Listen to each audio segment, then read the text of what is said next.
السلام علیکم ورحمۃ اللہ وبرکاتہ۔ امید ہے کہ آپ سبھی حضرات خیر و عافیت سے ہوں گے۔ اللہ آپ کو اسی طرح ہمیشہ خوش و خرم رکھے۔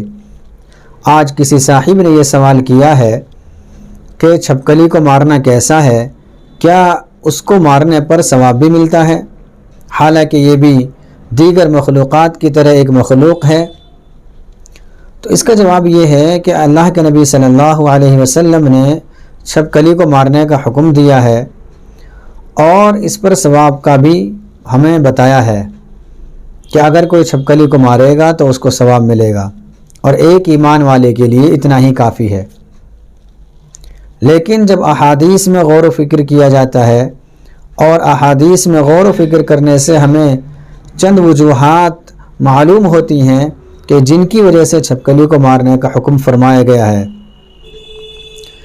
ایک وجہ تو یہ ہے کہ چونکہ جب حضرت ابراہیم علیہ السلام کو لوگوں نے آگ میں ڈالا تو اس چھپکلی نے اس آگ کو بھڑکانے کی نیت سے اس آگ میں پھونک ماری تھی، اس وجہ سے اس کو مارنے کا حکم دے دیا گیا۔ اور ایک روایت سے پتہ چلتا ہے کہ چھپکلی شیطان ہے، اور ظاہر سی بات ہے کہ شیطان کو تو مارا ہی جاتا ہے۔ ایک وجہ یہ بھی ہے، اور ایک وجہ یہ بھی ہو سکتی ہے کہ چھپکلی چونکہ تکلیف دینے والا جانور ہے اور تکلیف دینے والے جانور کو مار دینا چاہیے، جیسا کہ سانپ کو مار دینے کا حکم ہے اور دیگر تکلیف دینے والی چیزوں کو مار دینے کا حکم ہے، تو اسی طریقے سے چھپکلی کو مار دینے کا بھی حکم ہے اور اس پر ثواب بھی ہے۔